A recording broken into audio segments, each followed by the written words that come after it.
Hello guys, me again. Sorry to bother you. This is video number 4 and this is going to go through how I've set up the actual benchmark test. So previous video went through what we're looking for, what sort of targets we need to hit, how we're setting out a baseline of what we want to achieve, and now we're going to set up that benchmark test, and then from there we can then progress on and start the benchmarking. So I'm using the iFly 737 as I said in the previous video. I'm using the 737-800.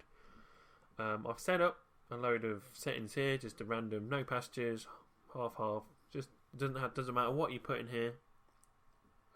It's just something we keep the same. So this is going to be the same every time I load the 737-800. It's always going to have this payload, etc. So update, it's always going to be the same. So take a note of everything because you're going to be using this in the simulator in a bit when we set up the flight.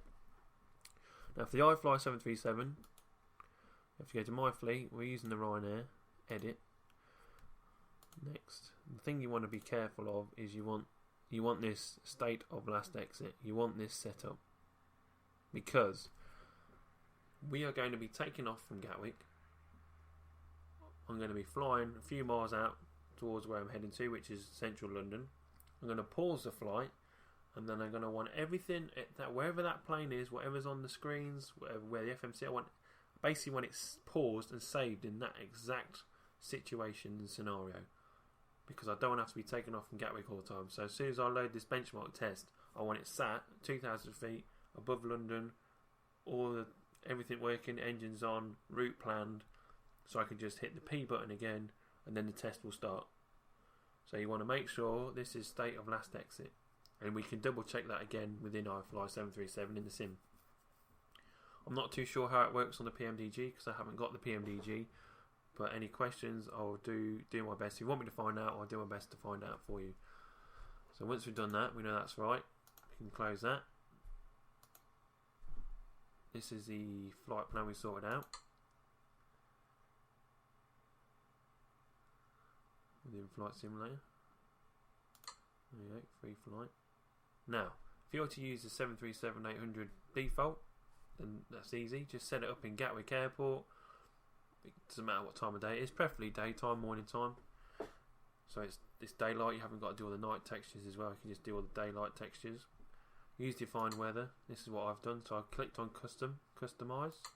You can do this as well. And I've done clouds at broken, no rain, visibility at 30 miles, and wind speed of light. So there's a little bit of buffeting on the plane. It's got a bit of turbulence. Excuse me.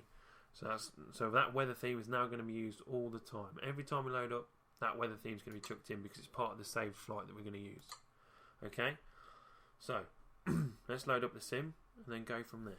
One more thing we do need to do before we start the simulator is set up our Fraps. Fraps is freeware as well as payware. Freeware is just as good for what we want to do if you don't want to pay for it. Fraps is going to be used to measure our performance basically. So you'll get presented with a screen like this. So what you want to check is start Fraps minimized. Then you want to go to the FPS. You want to sort out a folder to put it to.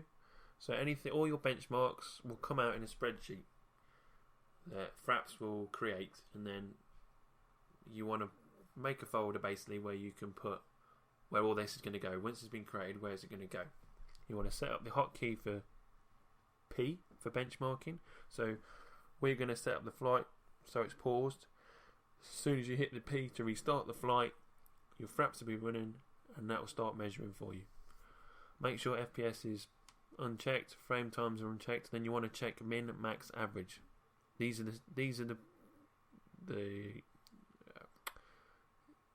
what it's going to be measuring. These are the values it's going to be measuring and what it's going to present for you in the spreadsheet, which we'll show you later. And then you want to set your time up. I've done mine for 300 seconds, which is 5 minutes. So I'm going to do 5 minutes of benchmarking, and then it's going to give me these settings in a spreadsheet of what's happened. So you want to check that. Overlay keying on. You want to have an overlay corner in the right hand corner. And you want to do this, only update once every second. So these are the settings we need to have. Movies. Don't need any of that to be worried about. It's just this one basically. So make sure they're set up like that. And then we can minimise that, and that's all ready then for when we start flying. In fact, I'll close that because I don't need that at the minute. So let's head back into the sim.